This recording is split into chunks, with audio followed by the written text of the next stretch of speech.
ina mamakin har yanzu a cikin maza ma'aurata akwai wanda za ka ga suna da halayya irin ta mutanen da. Ina nufin abin da ya shafi kwanciya irin ta aure tsakaninsu da matayensu. Har yanzu ba su gane wani abu ba irin na wato halayya ya mace. Yana da bambanci tsakanin sha'awa ta ɗa namiji da sha'awa ta ya mace. Abin da nake nufi na bambanci shine na yanayin wato nisan sha'awar kowa. Sha'awar ɗa namiji tana kusa ne, amma ta ya mace tana nisa. Za mu yi muku bayani ne yau akan wannan darasin. Ku biyo mu a hankali domin ku ji yadda abin zai kasance.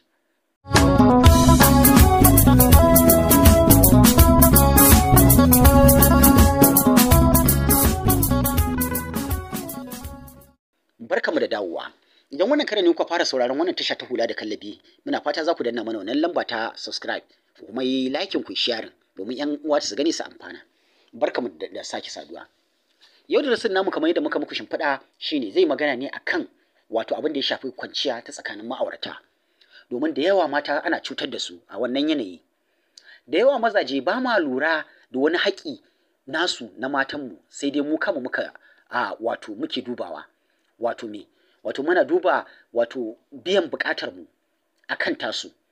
Duk yayin da ka zo da sha'awarka a matsayinka na mai gida, baka tunanin ya matsayin da abokiyar zamantakewa ka ta aure take ita a wannan lokacin, ya tata take.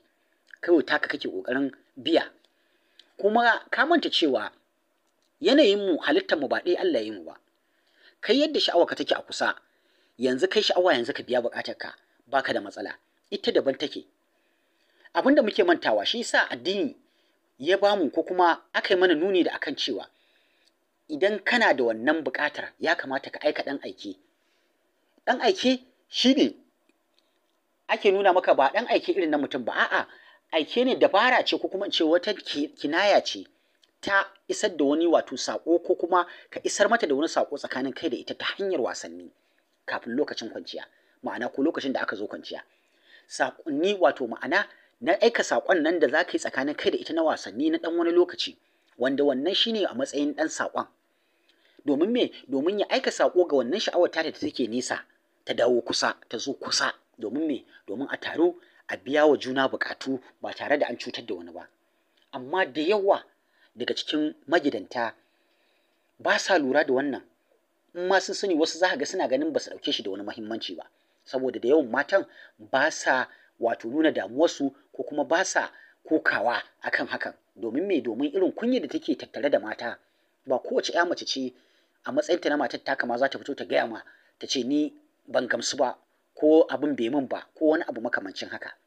Da kunya ba kowace ce za ta yi maka haka ba. Sai dai su yi haƙuri da yanayin da suka tsinci kansu. To ta irin wannan halayya ana cutar da mata da yawa. Ya kamata magidanta mu gane. Duk lokacin da ka zo da sha'awarka, to ka sani cewa matarka ma tana da haƙƙi da ya kamata ka dube shi. Shi isa wannan ɗan saƙon yake da muhimmanci wajen aika shi in aka zo kwanciya. Dole ne ɗan wasan nan na ɗan wani lokaci a ɗauke shi, a tabbatar da wa juna cewa an gamsu da juna, an yadda wa juna a wannan lokacin cewa ta yadda ka yadda cewa lokacin da ya kamata a biya wa juna buƙata. Idan ba a zo wannan lokacin ba, in aka yi haka, kai a matsayinka namiji za ka ga ka biya buƙata, ita ta shiga wani hali. Ya kamata a kula da haƙƙin juna. Wannan shi ne. Lokutan za ka tarar namijin yana son ya aika da ɗan saƙon ko kuma ya tura mata da saƙon, amma bai san ma ta ya zai ba. Da yawa ba su sanya za su tura ɗan saƙon ba. ‘Yan wasanni da za ka yi da iyalinka kafin kwanciya za ka ga wani bai iya ba, kuma bai sanya zai ba. Ita kuma macen, ita ma tana jin kunyar ta nuna wa mijinta cewa ga inda ya kamata, ga inda ya kamata, ga inda ya kamata, ko cikin hikima da dabara ne. Ba kowace mace ce za ta iya wannan ba. Kai akwai matan da yawa ma su kansu suna da akwai lokutan da suke waye gari su ji suna da sha'awan mazajensu, amma ba su san ta ya za su gaya musu ba ko su nuna musu alama. Babu, sai dai su ta riƙe abin a zuciyarsu. Wannan ba hikima ba ce, ba kuma haƙƙi ne a matsayinki na matar aure kina tare da mijinki na halak ki dinga ɓoye wannan abu ba. Cutar da kanki kike yi a banza a wofi. A matsayinki na mace akwai dabaru iri-iri da ya kamata ki sanar da mijinki ta kina buƙatarsa. Halan ne, mijinki ne, ba wani laifi kika aikata ba. Ba sai kin fito kin gaya masa da baki ba. idan da akwai matan da za su iya fitowa su furta da baki ko ta wasu kalamai wanda zai nuna masa me take nufi, ke ko da wasu 'yan dabaru ne da akwai abin da ake kira body language ta nunawa a jikinki da wasu abubuwa da yi masa wasu abubuwa da zai gane me kike nufi, tunda duk ku ba yara ba ne. Amma wasu sai kaga sun kasa suna cutar da kansu wanda ba daidai bane irin wannan. To a irin wannan lokaci mace idan har ita ta kawo kanta a matsayinta na matarka, lokacin misali da kai baka cikin wannan yanayi na sha'awar kwanciya a wannan lokacin, ita tana da wannan sha'awar a lokacin, to ita ma ya kamata ka bata hankalinka, ka bata haƙinta, ka saurare ta. A wannan lokacin da ta zo maka baka buƙatar wani dogon aika ɗan saƙo, domin me? Domin ita ta riga already a wannan lokacin ɗan saƙon ya ma'ana wannan buƙatar ta tana kusa, ko in ce sha'awarta tana kusa, ba ta buƙatar dogon ɗan saƙo ko dogon wasa a wannan lokaci. Don haka sai ka dube ta ka biya mata buƙatarta, ka fita haƙƙinta. Amma rashin yin hakan shiga haƙƙi ne wanda bai kamata ba a matsayinta na matarka, ko kuma kuma mata wannan masu matsalar na cikinku da suke da irin wannan halayya ta jin kunya da yawa, kina da miji amma ya kasance kina jin kunyarsa da ya wuce kima idan an zo wajen bawa juna haƙƙi, ke kike cutar da kanki, domin in baki nuna masa ba zai san halin da kike ciki ba, shi ma idan bai nuna miki ba za ki san halin da yake ciki ba. Don haka dole ne a taru a gane yanayin da juna ake ciki. Yayin da mijinki yake da buƙatar ki fahimci yanayinsa, yayin da ke ma kike da buƙatarsa ya gane a yanayinki ya kuma san me zai yi. Shi ne zamantakewa ta aure za ta yi daɗi a fita kuma haƙƙin juna, domin ba ci da tufatarwa da ba da gurin kwana da wasu abubuwa shine iya haƙƙi ba na zamantakewa irin ta aure.